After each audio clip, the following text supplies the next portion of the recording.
এই মুহূর্তের সবথেকে বড় খবর, এবার তৃণমূল সাংসদ কল্যাণ বন্দ্যোপাধ্যায়কে একেবারে চাঁচা ছোলা ভাষায় আক্রমণ করলেন অভিজিৎ গঙ্গোপাধ্যায় স্যার।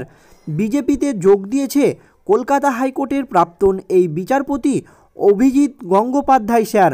আর রাজনীতিতে পা রাখার মুহূর্তেই তৃণমূল সাংসদ কল্যাণ বন্দ্যোপাধ্যায় নজিরবিহীন ভাষায় আক্রমণ করেছে বিচারপতিকে।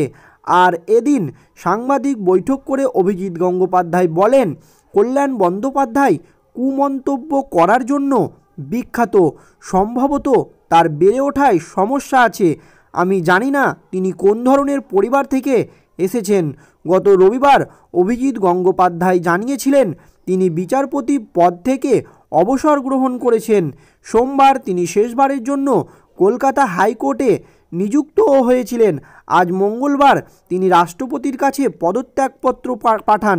উল্লেখ্য, বিচারপতির আসন ছেড়ে সরাসরি রাজনীতির ময়দানে নেমে আসার বিষয়টি নিয়ে কটাক্ষ করেছে তৃণমূল কংগ্রেস সাংসদ কল্যাণ বন্দ্যোপাধ্যায়।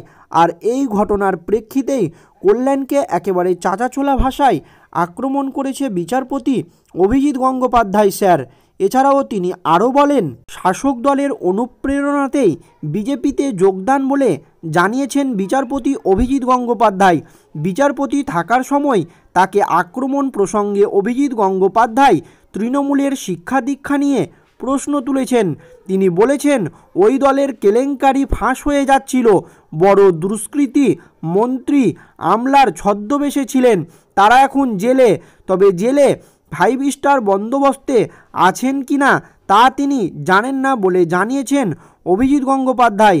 তাকে করা কল্যাণ বন্দ্যোপাধ্যায়ের আক্রমণ প্রসঙ্গে অভিজিৎ বন্দ্যোপাধ্যায় বলেছেন, কুমন্তব্য করার জন্য তিনি বিখ্যাত।